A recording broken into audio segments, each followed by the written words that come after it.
Hey, what's going on? Welcome to the Doug Show. My name is Doug Cunnington, and in this episode, I'm going to talk about the helpful content update recovery plan. You see, a couple weeks ago, I sent out an email and I said, you know what? I don't know if there are true recovery plans out there. These recent updates, they've been underwhelming. And there's the typical advice out there. This was my premise. The typical advice was out there. Improve content. Maybe you take a look and make sure your site is technically okay, and publish content, update it, update the dates, put new images on there. Just make it as good as you possibly can. And maybe in a few months, maybe in 6 months or 12 months, your site will get a little bit more traffic.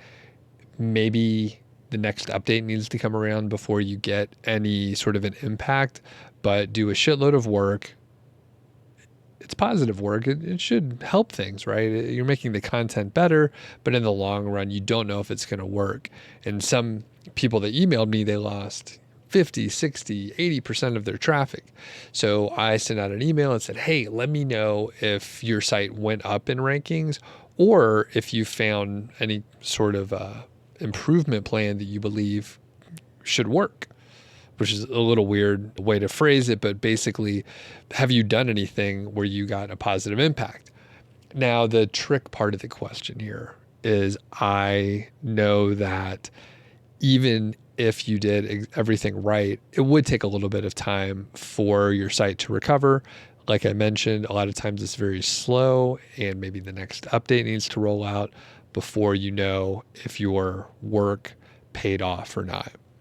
That said, two fine people, two fine listeners, they emailed me back and gave me some additional information. One person is named Jack, and I'm not going to reveal any sites or anything. I double checked to find out what information I could share. So I verified all this stuff. So Jack emailed me, and it looks like maybe the things that he didn't really matter. And we went back and forth, which I'll let you know all the things that he did in his plan to sort of future-proof in the future as well. And someone from Germany named Tobias, he did some things that maybe it is working. He actually sent over some graphs for me to take a look at as well. And it lines up with Pastor Duke, who's been on the show. It's been a few years, but he left a comment on this episode a couple weeks ago, and it reflected the same thing that Tobias mentioned. So that's at the end. Stick around for that.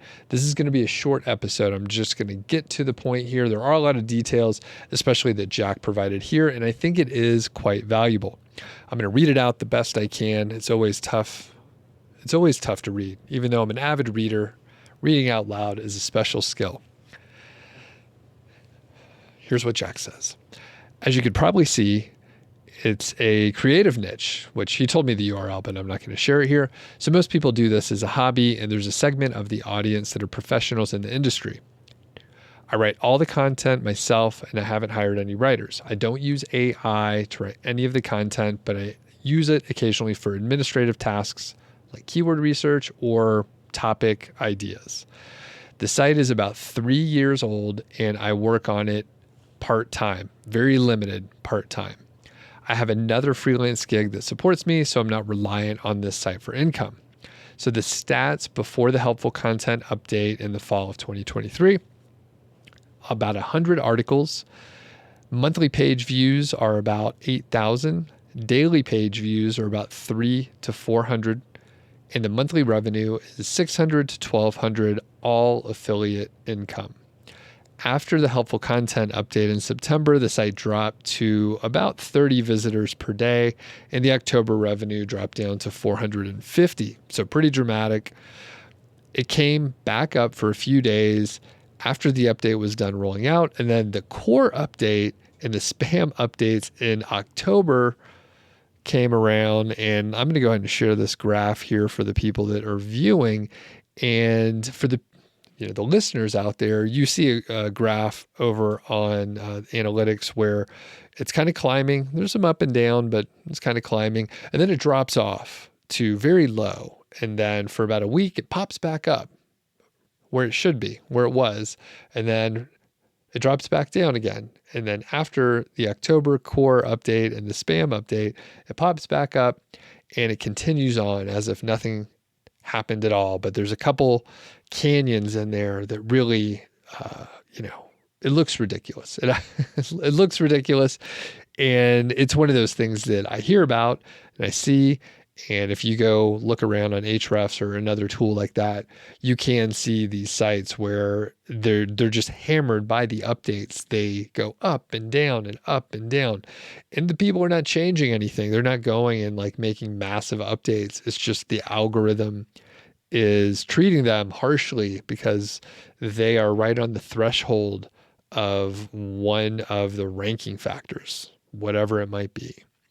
So, like I said, Jack said, I kind of recovered the site. Now, when I emailed him back, I said, it looks like you just got helped out by the update. And while the updates were rolling out, things were in churn. But at the end of the day, you just got helped out by these two updates.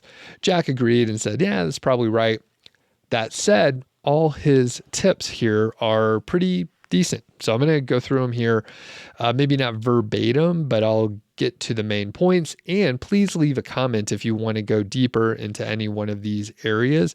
Let me know what you want to know more about, or if you have any questions, now is a good time to give you a call to action and say, if you have seen any kind of improvement after these updates, or maybe you have taken some specific action, maybe what Tobias told us about, which I'll get to in a second, let us know, even if it's anecdotally, even if it's just an N of one, what have you seen? Maybe you tried this and it didn't work. So let's get back to Jack's email.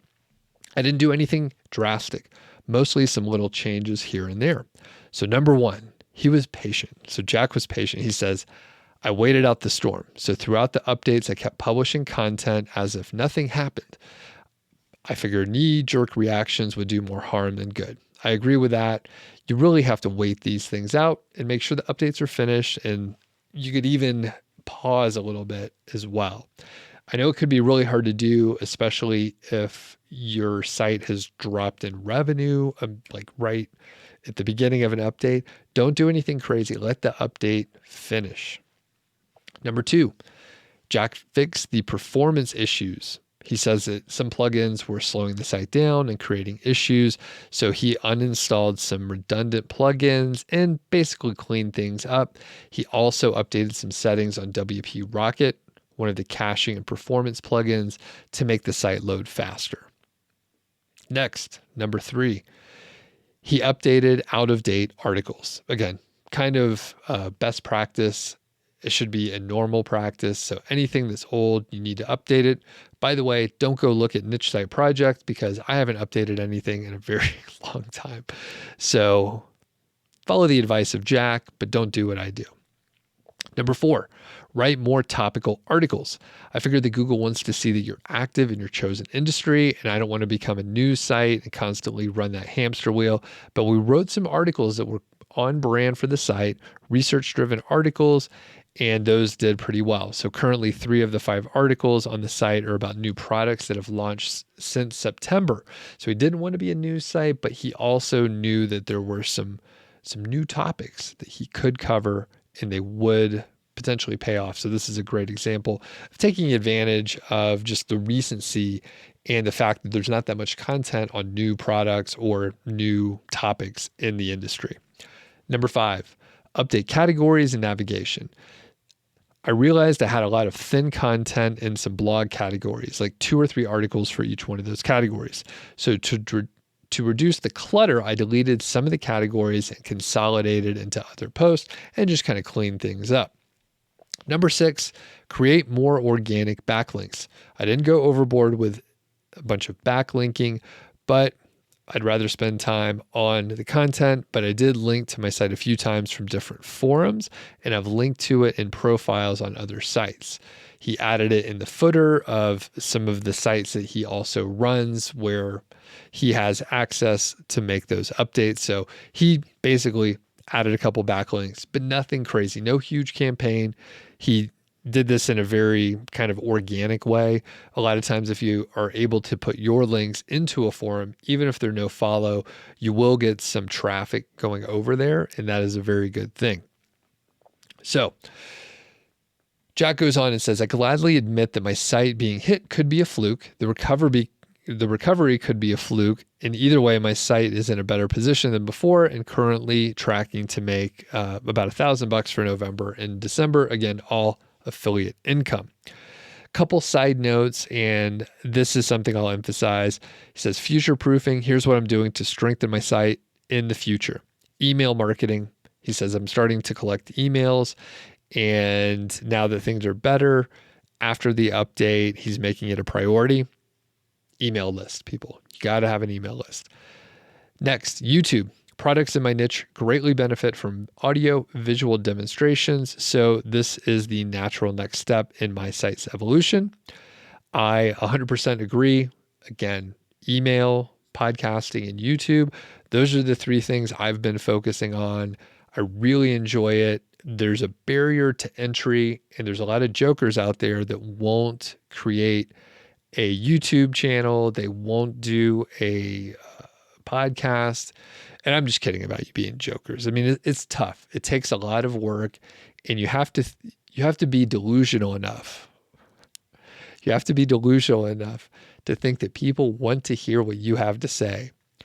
And I count myself in that crowd. It turns out people will want to hear what you have to say. But again, you have to be delusional enough to even try it and think that. I think, is that narcissism? Is that what you call that? Okay, number 3, social media. I'll create some social media profiles for the site and be less shy about sharing my site on personal accounts. And number 4, backlinks. This probably won't be a top priority, but I'll work on it now and then to get some quality backlinks.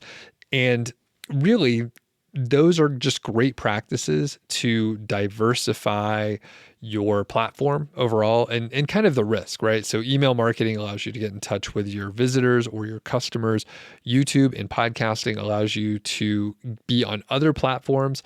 Podcasting is 100% independent. YouTube, you are relying on the platform. They can kick you out. There's some issues that you may run into, but YouTube is one of the more open kind of social media and content platforms.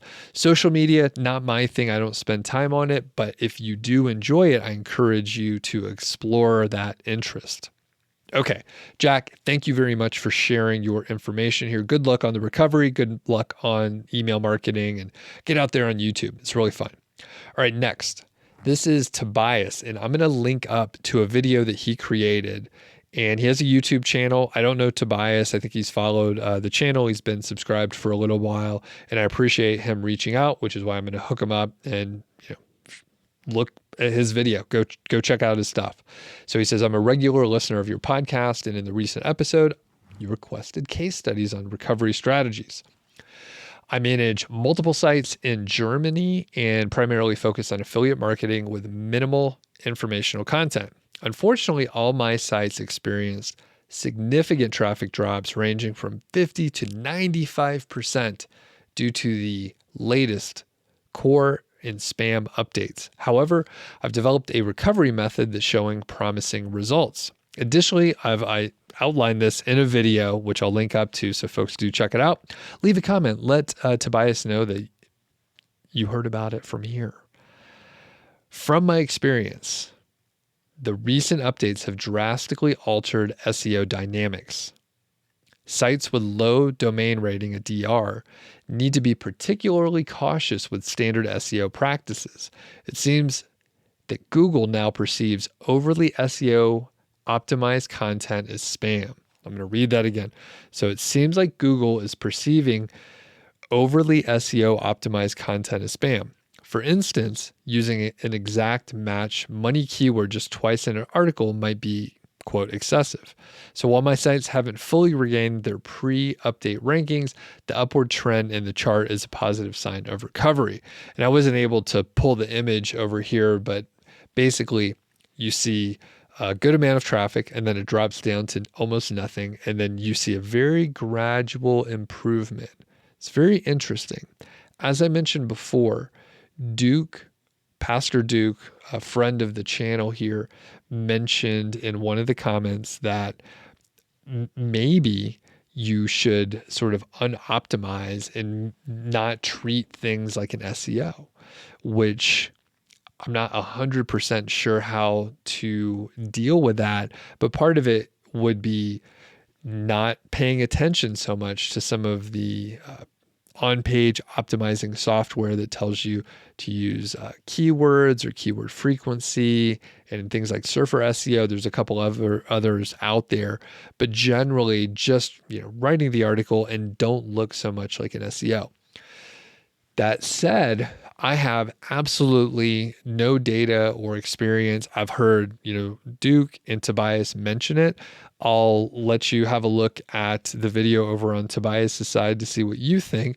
Please leave a comment if you have any other, further information about it. Shoot me an email, feedback@Doug.Show. Would love to get more data around this. And, as I mentioned, I'm not in social media so much. I think my hunch is there's probably some great Facebook groups, maybe on Twitter. There's all this discussion. Maybe everyone already knows this stuff, but I just haven't gotten into it myself because I'm not looking out there on social media. I have my head in the sand, folks. So let me know what's going on. If you have any specific information or data, let me know. If you have your own case study, you could share it with me. I won't share the site. I won't share the details, just the core facts that might help some other people out there. That's it for today. If you're not on the email list, please sign up. You could follow the link in the show notes or description. Sign up for the email list where I will talk about when I, give more updates in this area. Or if you have any questions or anything, you could shoot an email, feedback@Doug.Show. Let's get that outro music going here. There we go. I think it's going, probably. I need to turn it on. There we go. All right, we'll catch y'all on the next episode. And yeah, that's it. Have a great week.